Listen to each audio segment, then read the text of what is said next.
A bolo to pred neviem koľkými 8 rokmi, neviem presne, priznám sa. Musel by som rozmýšľať a počítať. Ten materiál, ktorý chcem dať, je v podstate o tom mojom živote od narodenia až po dnes s tou ortuťou. Uvedomujem si, že už len keď som spísal niektoré tie veci, tak mám problém ja sam uveriť tomu, že som prežil to, čo som prežil. A to som tam nedal všetko. V určitom období môjho života, ešte predtým, ako som si dal vybrať tie amalgamové blomby, to už som býval sám na byte, odkiaľ dneska spolu s vami hovorím. Vtedy som mal veľké zdravotné problémy.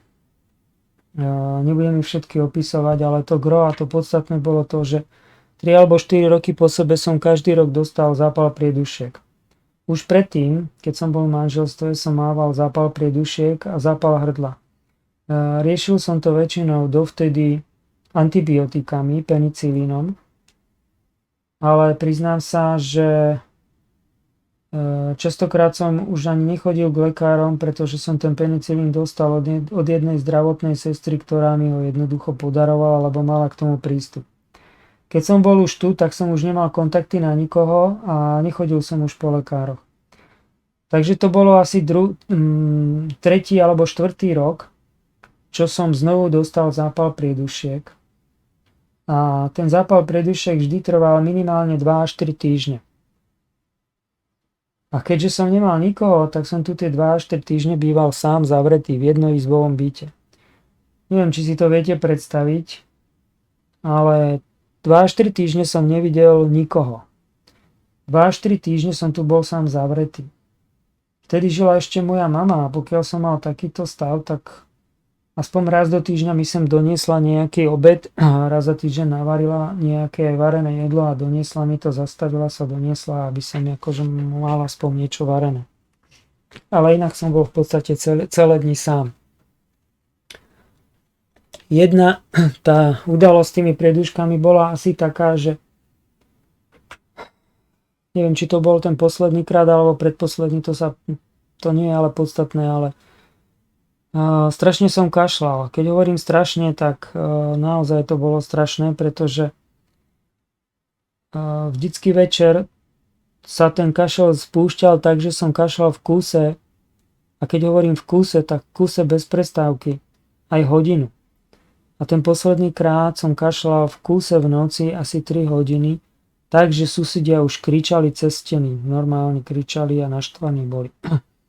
Ale mne v tom momente to bolo absolútne jedno, pretože ja som kašľal v kuse asi 3 hodiny a kašlete v kuse 3 hodiny, tak vás brucho bolí tak, že vy by ste urobili všetko preto, aby ste už nezakašľali ani raz. A druhá vec, strašne vás bude bolieť hlava. To máte pocit, že vám hlavu roztrhne.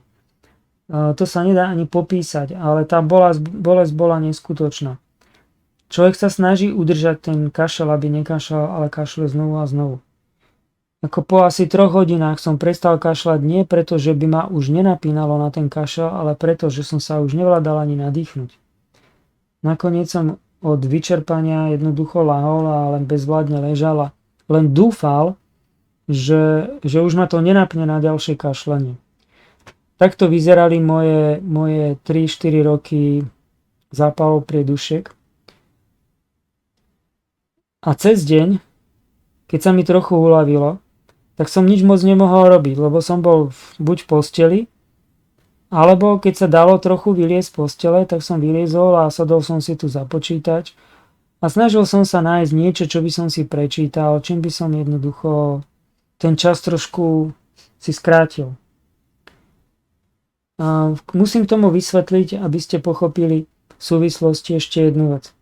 V tom období som nemal internet ako je dnes a už vôbec nie taký ako máte vy, že nekonečný internet. Ja som v tom období nemal prácu, bol som nezamestnaný, žil som na sociálke a nemohol som si dovoliť zaplatiť internet.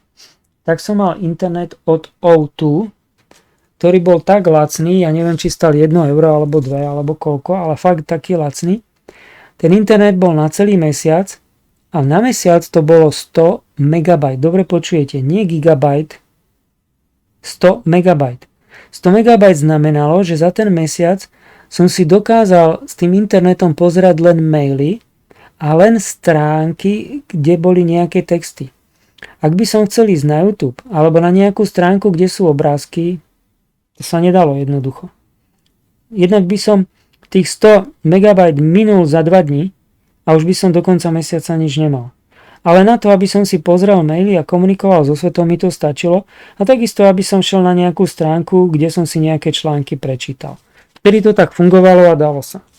Len pre zaujímavosť, aby ste rozumeli, dneska na to, aby ste stiahli jeden film, potrebujete od nejakých, 500 megabajt do nejakých, a to väčšinou také filmy už ani nie sú. Dneska majú filmy na gigabajty, čiže normálne taký film má, 2 gigabajty, ale sú filmy, ktoré majú aj 13 gigabajt alebo aj 27 gigabajt. Ja som mal 100 megabajt. Takže v takomto stave sedím za počítačom chorý, v pyžame, v podstate posteľ mám na krok od stola a prehľadával som nejaké duchovné stránky a snažil som sa čítať nejaké biblické témy. Natrafil som na jednu stránku, kde okrem článkov boli pridávané aj odkazy na linky na filmy. Bola tam fotografia a link na film Encounter. Môžem sa spýtať, videli ste ten film? No. Ten film mám na mojom YouTube kanáli a vlastne dôvod, prečo som ho tam dal, je ten, ktorý sa dneska dozviete. A ja som videl len ten obrázok, hej? Čiže nevidel som film, ale videl som obrázok. No a keďže už bolo na konci mesiaca, ja som z tých 100 MB mal minúte. Skoro celé. Čiže dajme tomu, že mi tam zostávalo 20 MB. Pri 20 MB je nemožné jednoducho prezerať obrázky. Čo je ďalšia vec? V tej dobe ten internet bol tak pomalý, že film sa cez ten internet nedal spustiť, lebo ten internet musí mať určitú rýchlosť. Keď máte pomalý internet, tak sa vám video nepustí. A ten môj internet mal rýchlosť 16 KB, čo je proste nemožné spustiť video. A ja som si ten článok tam čítal, alebo tie články tam čítal a pozeral som na tú fotku a hovorím si, tu si nepozriem, lebo nemám taký internet, takže možno ja som to väčšinou riešil tak, že keď som si chcel pozrieť nejaké filmy, tak som zašiel k niekomu, kto mal internet normálne platený, u neho som si ten film stiahol a doma som si ho potom pozrel. Takže som si proste pomyslel, budem si musieť počkať, ale aspoň, že viem, že je taký film. A po chvíli som tam dostal stáť, dočítal som a pozerám na ten obrázok. A len proste, ja neviem prečo, len som si tak povedal a klikol som na ten obrázok. Ja som na ten obrázok klikol a ten film sa spustil. Nespadla sánka a ja pozerám, hovorím, to je nemožné. Viete, ja som ITčkár. Ja tej technike rozumiem. Ja som proste chápal, že ten internet má rýchlosť, pri ktorej to je nespustiteľná. Tak ako bicykel, alebo kolobežka, dneska už môžu, lebo dneska už je všetko možné, ale detský kočík nemôže ísť s rýchlosťou 150 km za hodinu, alebo nemôže vzlietnúť, tak ani ten film sa nedal spustiť s mojím internetom. A ten film sa spustil. A bežal. A ja mám v počítači nainštalovaný program, ktorý mi ukazuje pripojenie k internetu a ten program mi zároveň ukazuje rýchlosť, akou ide ten internet. Tá rýchlosť bola desiatky alebo stovky krát rýchlejšia, než koľko som mal ja internet. Ja som ten film pustil a pozeral som ho 5 minút a zároveň som sa po 10 minútach pozeral a neveriacky som videl, že ten internet ide takou obrovskou rýchlosťou a zároveň som videl, koľko dát to minulo. Videl som, že dávno to už minulo ten zvyšok, čo som tam mal do tých 100 MB. tom filme sa odohráva dej, kedy ľudia prídu do kvázi reštaurácie, kde ich obsluhuje akože Pán Ježiš. A tí ľudia sú šokovaní z toho, pretože sami majú problém veriť tomu, že sa rozprávajú s niekým, kto im tvrdí, že je Ježiš, kto pozná ich životy. A ja som tu pozeral tento film a hovorím si, to je nemožné. Je nemožné, že ja ten film vôbec pozerám, pretože technicky nie je možné, aby ten film šiel, aby sa spustil. Nie je možné to z dvoch dôvodov. Za prvé, tá rýchlosť je nemožná a za druhé, to množstvo dát, ja tie dáta nemám zaplatené. Keď sme prišli po pasáž, kde sú tam dve ženy, jedna žena a jedna taká mladá dievčina, jednoducho rozumím to neberie, tak idú na záchod a tam sa rozprávajú sa o tom, že či to, čo počuli a videli, je naozaj, či to naozaj zažili, tak ja som si uvedomil, že ale veď ja prežívam to isté, čo tie ženy. Ja prežívam to, že pozerám film a nemám ako. Technicky nie je možné, aby som ten film pozeral. A takto som celý ten film dopozeral až do konca. V nemom úžase. A keď ten film skončil, si hovorím, to snad nie je možné. Viete, čo som spravil? Ja som taký provokátor. Ja som ten film si dal stiahnuť. To znamená, že tie dáta, ktoré sa minuli počas celého toho filmu, som potreboval ešte raz. Ja som si ho dal stiahnuť, celý ten film, a mne sa celý ten film stiahol. Aj rýchlosťou, aj čo sa týka rozsahu dát. Uložil som si ho do počítača. Môj rozum to stále nedokázal pochopiť. A potom, keď sa to všetko skončilo, tak potom som to zavrel a potom si hovorím, to je nemožné, to sa proste nedá, aby toto ako... Dobre, videl som ten film, ale aj tak je to nemožné. A keďže som bol taký neveriaci Tomáš, tak som si znovu otvoril internet a skúsil som nejaké iné stránky, nič už nefungovalo. Skúsil som iné filmy, nešlo nič spustiť. Jednoducho fungovalo to len na ten jeden jediný film. Na to, aby som si ho pozrel, na to, aby som si ho stiahol. Nebudem vás o ničom presvedčať, nebudem robiť žiadnu reklamu na to. Jednoducho je to to, čo som prežil, zažil. Možno sa nájde nejaký ITčkár mudrejší ako ja, ktorý dokáže vymyslieť, akým spôsobom by bolo možné, že to fungovalo. Ale ak by aj dokázal niekto, že to nejakým spôsobom bolo možné, je veľmi zaujímavé, že to fungovalo len na ten jeden film a len vtedy a na to teda pre pozretie a zároveň stiahnutie na toho filmu a že po skončení toho filmu to už nešlo. No a dovetok alebo dodatok k tomu je ešte ďalší. Keďže moja choroba sa v ten deň neskončila a ja som tu bol ešte ďalší týždeň chorý a sám, a poviem vám to tak, jak to je. Samozrejme, že som bol už veriaci a že som sa modlil. Tak som jednoducho, neviem po koľkých dňoch, možno 2, 3, 4 dní, bol tu sám, no tak som sa rozprával a hovorím, Pane Ježiši, nemohol by si mi ešte nejaký taký film, ja by som si rád ešte niečo pozrel, som tu sám zavretý, však mám ponorkovú chorobu, už mi z toho preskakuje. Hovorím vám to teraz tak ľudovo, hej, aby ste tomu porozumeli. Možno niečo trošku nadnesené to preskakuje, hej. A keď si mohol raz mi dať pozrieť film, nedal by sa to ešte raz. A ja som znovu šiel na internet a začal hľadať na stránkach takých nejakých biblických. Či veríte, či nie, ono sa to zopakovalo. Doslova sa to zopakovalo s iným filmom. Ja si už nepamätám, aký bol ten druhý, lebo ten už som si nejak neregistroval. Ale znovu som si pozrel biblický film. Stále som nemal ešte obnovený internet, stále som mal internet 16 KB, 100 MB na mesiac, čo je nemožné pri takomto internete pozrieť film. A znovu som si pozrel nejaký biblický film a znovu som si ho aj stiahol a uložil. Chcel som sa o to s vami podeliť. Zažil som za život zo pár zázrakov a ja považujem tento za jeden z nich.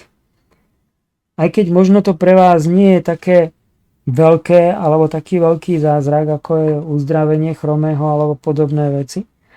Pre mňa to malo obrovský význam vtedy, pretože som bol za prvé chorý a za druhé bola to moja osobná skúsenosť.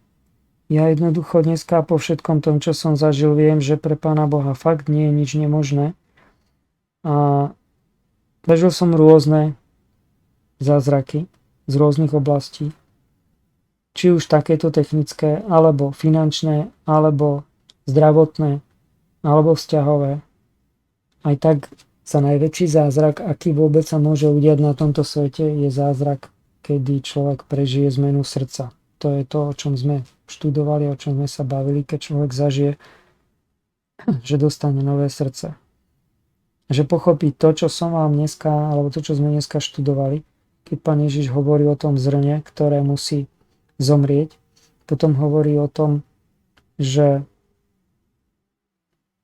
to naše srdce sa vlastne zmení tak, že pochopíme, že ten náš život nežijeme pre seba, preto aby sme si užili, ale preto, aby sme,